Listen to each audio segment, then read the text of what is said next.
Welcome to the Lazy Money Machine podcast. It's me, Erik in Jakarta. And Graham, where are you? I am in London, England today. Cool. We thought we start this episode with some music this time and see how you guys like it. If you like it, let us know. If you don't like us, let us know too. Yep. We have a bit of an intro. So today, Graham, again, found some audio on the internet. And the audio is from a bit of a, might say a controversial person, I think. Dan Pena. Yeah, no. We've had Dan already on the show, yeah. No, this time it's... It starts with "you cunt." No. But it's close to that. So let's see if you recognize this guy. He just loved it, and I think more than anything else, not because of what he taught me. He taught me lots of different things. Okay, stop. Oh, wait. He starts halfway the interview. Hang on, one more. You can try it one more time here. Is it Gary Vaynerchuk? No, it's not here. We go again. Your father was successful in real estate. Obviously been highly successful. What did you learn from your father? Well, he loved to work, and he was happy. He was a happy man. He wasn't, one of these guys, and I know many of them, and you know many of them, they're in their psychiatrist every day. I say, what do you do? My father was a worker, and he loved to work. He'd work on Saturdays. He'd work on Sundays. He just liked it. He'd go to church, but after church, he'd go and work. He'd go check a building that he was putting up in Brooklyn. He was mostly in Brooklyn and Queens, and he just loved it. And I think more than anything else, not because of what he taught me lots of different things, but I watched him be a happy man and work until he was like literally 93. He was 93 years old when he died. And I said to myself, that's a pretty good formula, because I have a lot of friends, they take vacations for 6 weeks and 8 weeks and 3 months, and they're never happy.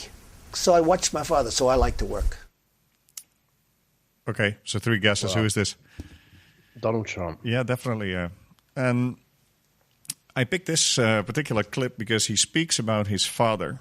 And after listening to this, I dug up a little bit more into his history about, how he got to where he is. And obviously Donald Trump is one of the, I don't have him here as the example of the American president. I basically tried to pull him up here as, one of the most well-known real estate developers and investors, I think, in the world. And so basically he takes his dad as an example, and he speaks about how his father was working all the time. He speaks about the fact that he goes to church, he goes back, and he starts to work. Now, he has a relentless work ethic still. I know that he sleeps, the rumors are he sleeps only 4 hours. And looking at his dad, his dad built a big real estate portfolio in Manhattan, in New York. And Donald basically inherited this. And he speaks often about how he's a self-made man and everything. But if you really look into the history, he got a lot of wealth from his father. And his father built a big real estate portfolio. So this is interesting, I think. Could this be an example that we need to follow, Graham? Or do you think that what we're trying to do is, build a portfolio that requires as little work as possible? Which way is better, you think? So I don't get the question. What you're asking me, if Donald Trump or Donald Trump Sr. is a model to follow? Yeah. So here's a guy who's in real estate, but he's doing it differently from how we're proposing we do this, right? We try to teach people to set up systems, set up teams, so that your real estate portfolio works for itself, and you don't have to spend a whole lot of time maintaining and running it. Now, here's Donald Trump, and with the example of his father, but this also reflects on him. He likes to work too. He prides himself of making long hours and little sleep. Well, there's many options in real estate. I think that's the key, isn't it? Real estate isn't just about buying a portfolio and managing the portfolio, which is kind of what we suggest in the Lazy Money Machine. Right. There are other options, such as being a real estate developer. Yes. Which is, more the Donald Trump family, which is building buildings. Mm-hmm. Or golf courses or land, which is another option. And there's money to be made there as well, without a doubt. I think the key takeaway from this And what I find interesting about this, it just goes to show that real estate doesn't give a shit who you are. Yes. You know, you could be Donald Trump. You could be who else? I mean, who else have we had on the show as an example? It really doesn't matter. Arnie. Right. Other examples that we had on the show. I mean, doesn't that just go to show that you could be anyone and make money in real estate? Yeah. I found another clip, maybe we picked that one up too, which is, this is an interview that his Ivanka, his daughter, and I think Erik, one of his sons, did with him. And they asked him about the following. The things we talked about when you were interviewing us is your ability to see a proposal, really get to the core of it, and then really, decide if it's a viable option for you. What gives you that strength? How are you able to do it? And how do you view all the, enormous amount of proposals that come to you each day? Well, I have a lot of good people that work for me, and they bring lots of proposals to me. And I'm a big believer in looking at lots of different things so you have a choice. You have a menu. It's like going to a fine restaurant. Usually the better the restaurant, the more things you see on the menu. You have a menu of things, and then you choose the one or two or three that you like. I know people that look at one deal, and they do that one deal, and they don't see a big display in front of them. And usually that one deal doesn't work out so well. So I like to have a big choice, a big variety. It's very important to me. And then I'll choose a percentage of them that I think are good. You get to see a big, beautiful menu, and that's what I like. Big, beautiful menu. Beautiful. It's like his wall. It's beautiful. Yeah. He's right, though. I mean,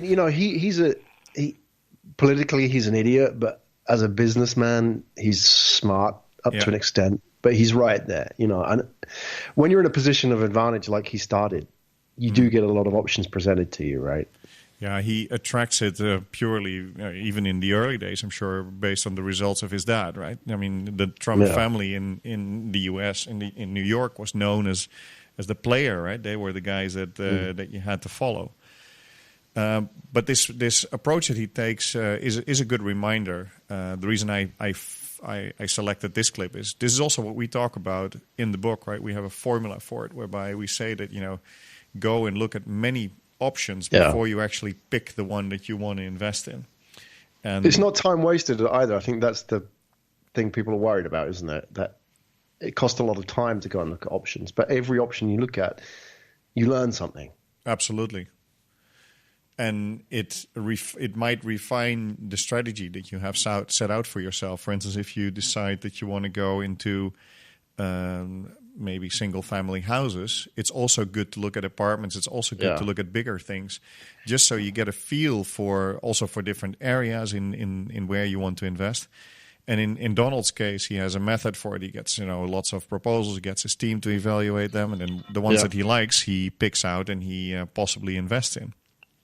And I think, it's an interesting approach, and it's a good reminder, I think, that if Donald Trump does something like this, it might be worth considering and seeing whether this is something that, we need to apply in our daily lives, and maybe not only in real estate, but also in other business opportunities. If you're looking at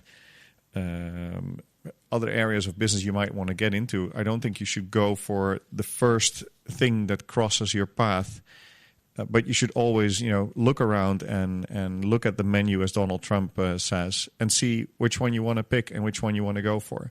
Especially with houses, looking around, seeing lots of different options will broaden your perspective and will give you insights in the things that suit you and suit your strategy. So I think a few lessons we could learn from Donald Trump. You might not agree with his political views, but definitely interesting to hear from him how he looks at certain things. So the two things you heard were look at various options and his work ethic, what he took out from his dad and what he learned from his dad. So we'll see you in the next episode with yet another guest, Graham, I think.